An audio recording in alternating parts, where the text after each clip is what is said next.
ആദിശങ്കരൻ ഈ ക്ഷേത്രത്തിലെത്തി പ്രാർത്ഥിച്ചതായി കാണുന്നല്ലോ, അതിന്റെ കാരണം എന്താണ്? രസകരമായ ഒരു കഥയാണ് അതിന്റെ പിന്നിലുള്ളത്. വിദ്യാസമ്പന്നരുടെ നാടായ കേരളത്തിൽ വിദ്യാധിദേവതയായ സരസ്വതി ദേവിയുടെ ഒരൊറ്റ ക്ഷേത്രം പോലും ഇല്ലാത്തതിന്റെ കുറവ് പരിഹരിക്കാൻ ശ്രീ ശങ്കരൻ നിശ്ചയിച്ചു.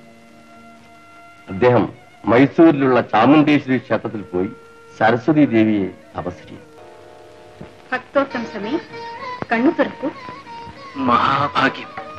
വിദ്യാരൂപിണി, സകലകലാ സ്വരൂപിണി, ഈ ഭക്തന്റെ നമസ്കാരം. വേദാന്ത വിജ്ഞനായ നിനക്ക് എന്ത് വരമാണ് വേണ്ടത്? വാണിമാതേ, അവിടുത്തെ സന്നിധാനം കേരളത്തിൽ ഉണ്ടാകുന്നതിന് വേണ്ടി ഇവൻ പ്രാർത്ഥിക്കുന്നു. വിഷമമുള്ള കാര്യമാണ് നീ ആവശ്യപ്പെടുന്നത്. ഈ ചാമുണ്ഡി ക്ഷേത്രത്തിൽ നിന്ന് ഞാൻ പോന്നാൽ ഇവിടം നാശോന്മുഖമാകും.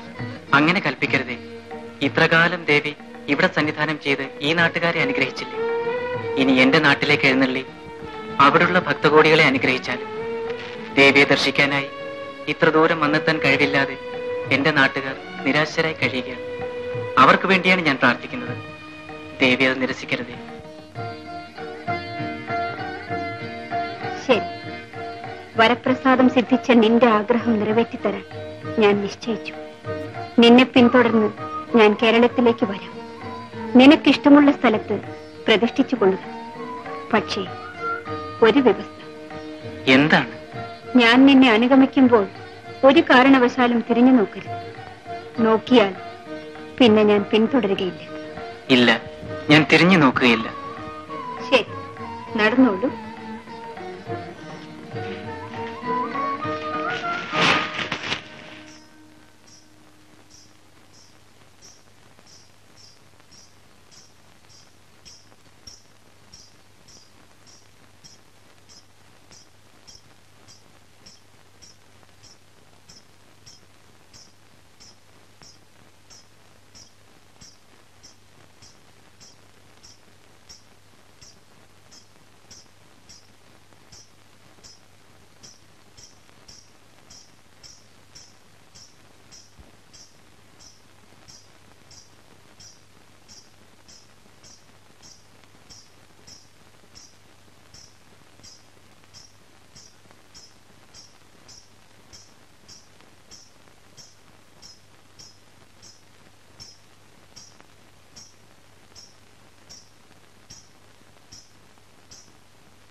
ദേവിയുടെ കാൽച്ചിലമ്പൊലി കേൾക്കുന്നില്ലല്ലോ.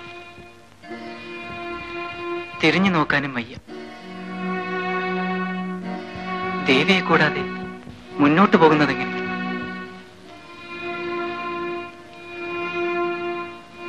അയ്യോ ദേവി, മാപ്പ്. ഇവന്റെ അപരാധത്തിന് മാപ്പ് നൽകിയാൽ നിവൃത്തിയില്ല.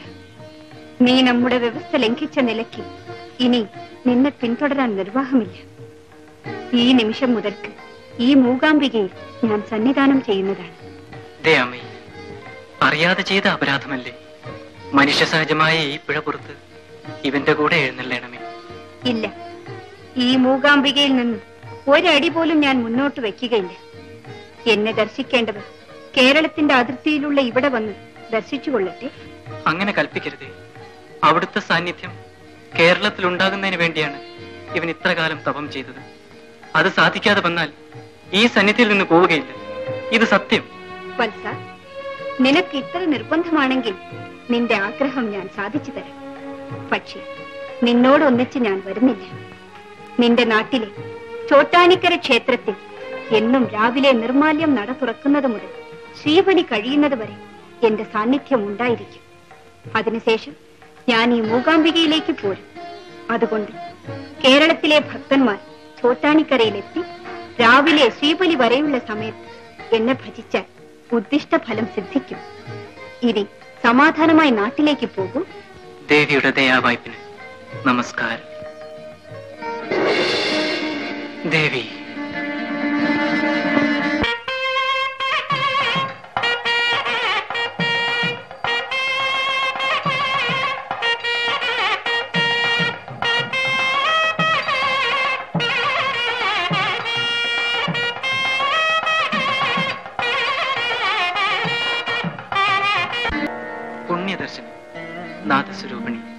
ജ്ഞാനസ്വരൂപിണി, ജഗന്മോഹിനി എന്നെന്നും എന്റെ നാട്ടുകാർക്ക് അനുഗ്രഹദായിനിയായി ഈ പുണ്യക്ഷേത്രത്തിൽ സന്നിധാനം ചെയ്തരുളിയാലും.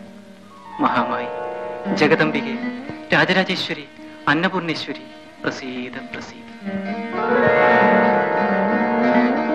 ഇന്നും ഇവിടുത്തെ ശീബലി കഴിയുമ്പോഴാണ് മൂകാംബിക ക്ഷേത്രത്തിന്റെ നട തുറക്കുന്നത്.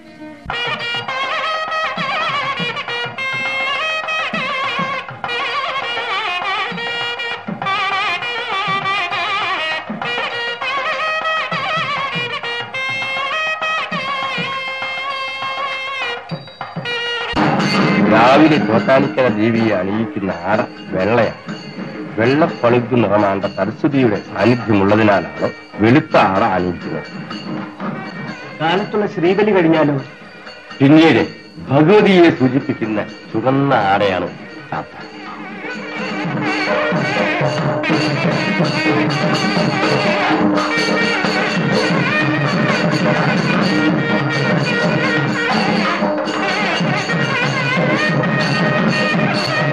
അങ്ങനെ സരസ്വതിയായും കാളിയായും ദുർഗയായും സാക്ഷാൽ രാജരാജേശ്വരിയായ ലോകമാതാവ് ഭക്തജനങ്ങൾക്ക് അഭയവും ആശ്വാസവും അരുളി ഈ സങ്കേതത്തിൽ വിരാജിക്കും.